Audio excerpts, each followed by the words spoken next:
Hi, everybody. This is SAAD for the SAAD Truth. Last night I got home after having delivered an MBA lecture. Thought that I would just settle into the couch and relax for a while. Regrettably, I was sucked into the big MMA fight known as the debate between Donald Trump and Hillary Clinton. I thought that I would just weigh in with a few observations regarding what transpired last night. First, it really is extraordinary how much a personality flaw can serve as the reason for one's potential demise. And here I'm speaking about Donald Trump. I think most people, including his supporters, would agree with the assessment that he is egotistical. But I think perhaps more importantly, he is incredibly thin-skinned. And that ultimately signals uh, a level of pettiness.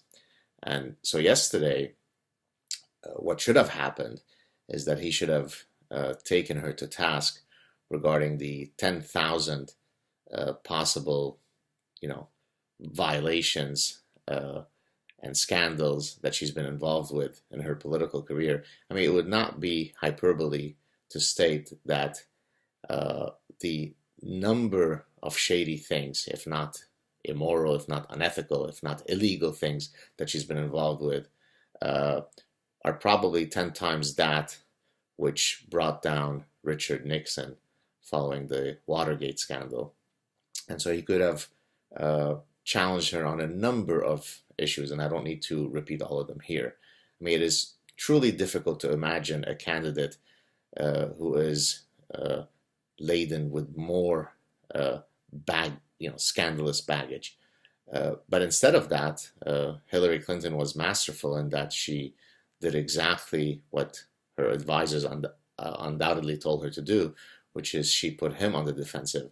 And it was just astonishing to watch how easily he fell into that trap, right? And so, she could tell him, I'm being satirical here, she could tell him, oh, Donald, so is it true about your small hands? And we're off and running for the next 90 minutes rather than putting her on the defensive on extraordinarily important issues. He shows her charts about how his hands score in the top 2 percentile. All women who've ever been with him say that he's got big, beautiful, long hands. He's number one hands.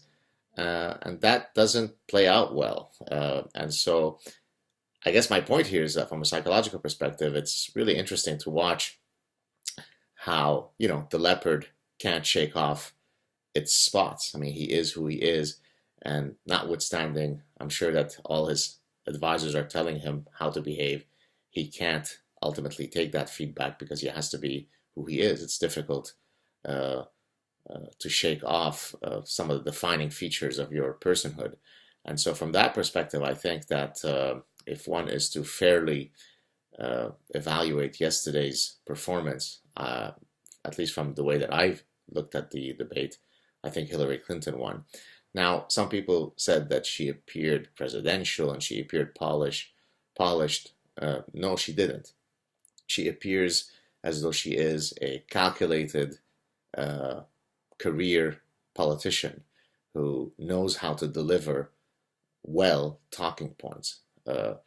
If I'm going to be fair, in the same way that I criticize Donald Trump, uh, she's smug, she's arrogant, she belittles, she's snaky. So there are all sorts of signatures that she exudes that are profoundly distasteful. But she certainly appears more restrained, uh, more coherent. But that's simply because, as I said, she's calculating, uh, she's careful, she's well rehearsed. So, in that sense, of course, she appears more presidential. But it's not because she's truly eloquent. I mean, Christopher Hitchens was eloquent. Hillary Clinton is just someone who delivers lines in a very neutral and appropriate manner. So, bottom line, I think that she won. He lost a huge opportunity uh, to attack her on truly substantive issues.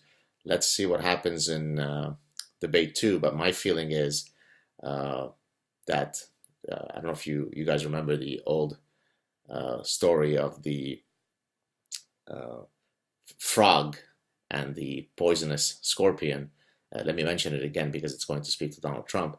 So for those of you who don't know it, the scorpion goes up to the frog and says, "Can you help me across the river?" And the frog says, "Well, why would I help you across the river? I mean, you're likely to sting me, and then we'll drown. I'll die." And then the scorpion says, "Are you kidding? Why would I do that? I mean, if I sting you while you're helping me cross the river, as you said, we'll drown. So I won't sting you. Don't worry." And so the frog believes him. The scorpion gets on the back of the frog. They start crossing the river, and of course, halfway through the river, the frog feels a sharp sting in its back, and then realizes that he's been stung. Asks the scorpion, "Why'd you sting me? Now we're both going to die."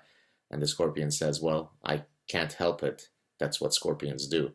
And so I think what's going to happen here is that Donald Trump is going to continue to be who he is, which is egotistical, somewhat incoherent, and thin-skinned. And this set of character flaws might be enough to otherwise let the true venomous scorpion, Hillary Clinton, get into the White House. There you have it, folks. My analysis. Feel free to weigh in the comment section, but let's try to be polite. Cheers.